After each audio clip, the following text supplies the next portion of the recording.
জি, আমি একটু মাসুদ মাসুদ কামাল আপনার কাছ থেকেও একটু এই বিষয়টি শুনে নেই, যে বিএনপি আসলে কি চায়।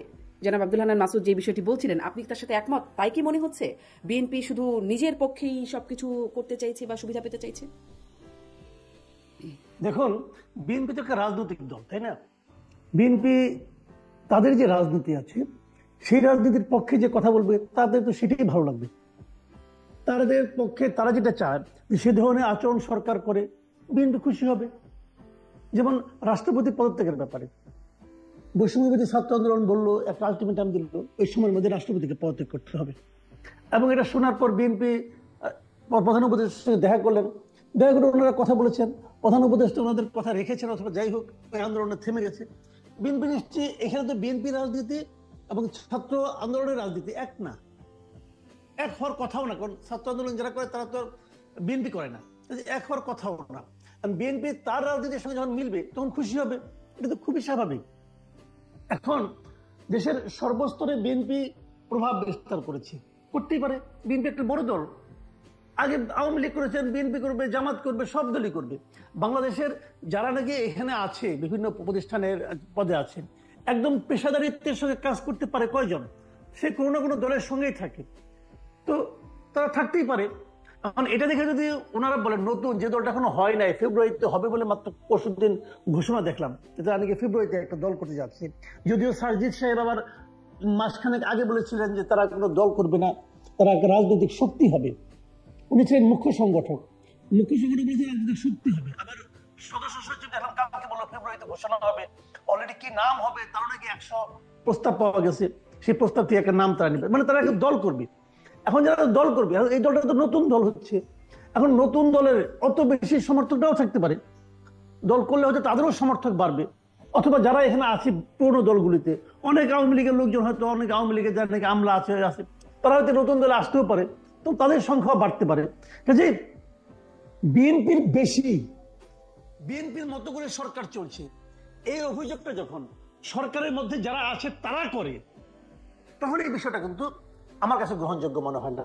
এই সরকারের 3জন প্রতিনিধি আছেন, 3জন উপদেষ্টা আছেন, যারা নাকি বৈষম্যবিরোধী ছাত্র আন্দোলন, নাগরিক ঐক্য এদের সঙ্গে রিলেটেড, তারা ছাত্র প্রতিনিধি হিসেবে আছেন। বিএনপি কেউ আছে? বিএনপিতে কেউ নাই।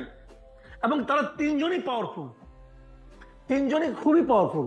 একজনের হাতে এলজিআরডির মতো মিনিস্ট্রি আছে। এলজিআরডি মিনিস্ট্রি মানে কি? আগে আমরা দেখতাম যে দলের পর যে দল ক্ষমতা থাকে সেই দলে যিনি সাধারণ সম্পাদক হন, সাধারণত উনি এই পদটা হোল্ড করেন, কেবল গতবার ছাড়া, সর্বশেষ আওয়ামী লীগের সময়টা ছাড়া প্রতিবারই সবসময় দেখতাম এই পোস্টটা দলের সাধারণ সম্পাদকই হোল্ড করেন।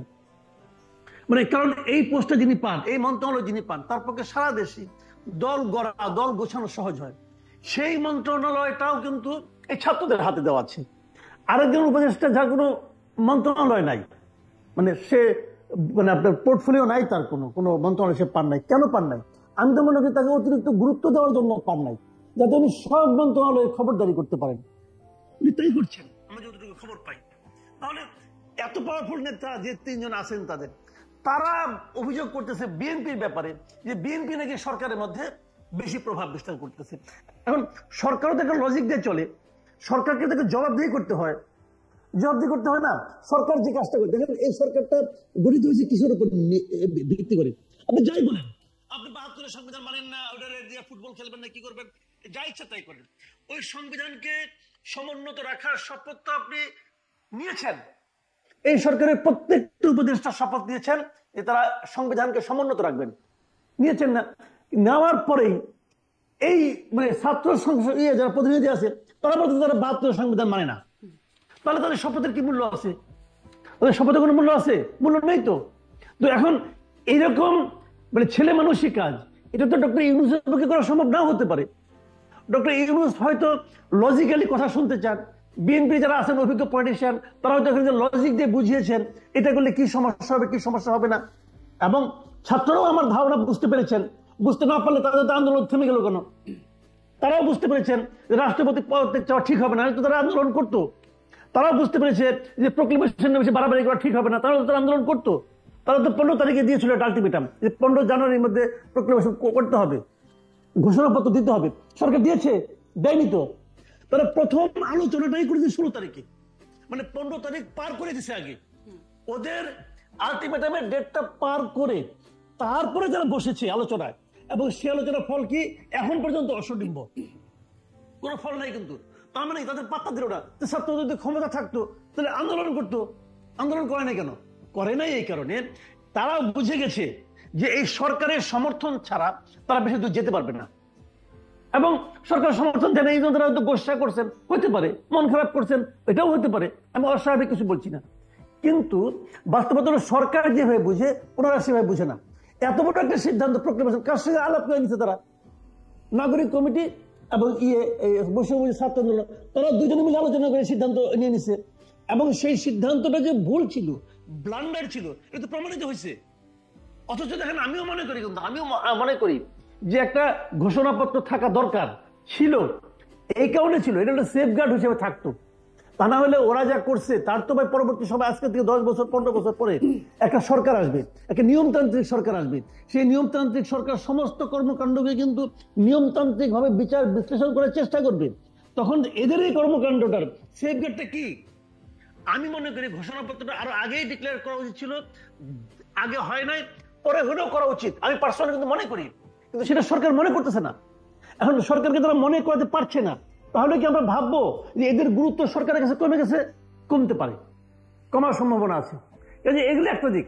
আর মির্জা ফখরুল যে কথাটা বলেছেন, আমি মির্জা ফখরুলের কথার ওনার 2টা বক্তব্য নিয়ে আলোচনা, আমি 2টা বক্তব্য খুব মন দিয়ে পড়েছি, এবং এখন আমি আবারও পড়তে পারি। এখানে আমি এখানে কোনো ভুল দেখি না।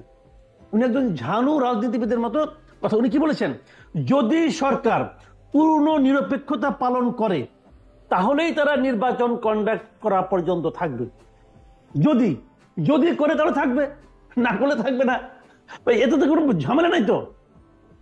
আর আরেকটা কথা বলেছে যে তাকে বলা হয়েছে যে আপনার কি ধারণা সরকারের মধ্যে কোনো পরিবর্তন আসতে পারে? তখন উনি বলেছেন নিরপেক্ষতার প্রশ্ন আসতে পারে। উনি কিন্তু বলেন আসতে পারে। কেননা আমরা একটা জিনিস লক্ষ্য করছি যে ছাত্ররা একটা রাজনৈতিক দল তৈরির কথা চিন্তা করছেন, তাহলে তো নিরপেক্ষ থাকতে পারবে না। মানে যদি ছাত্রদের প্রতিনিধি সরকারে থাকে তাহলে তো নিরপেক্ষ থাকতে পারবে না। একদম সিম্পল কথা বলতে, যদি ছাত্ররা যে রাজনৈতিক দল গঠন করছে, যদি সেখানে মাহফুজ সাহেব, নাহিদ সাহেব, আসিফ সাহেব থাকেন সেই দলে, যদি তারা সেই দলের হয়ে নির্বাচন করেন, তাহলে এই সরকারকে আপনি নিরপেক্ষ বলবেন কেন? বলতে পারবেন না। কাজে সেই বিচারে আরেকটা ব্যাপার আছে, আমি পরে বলি।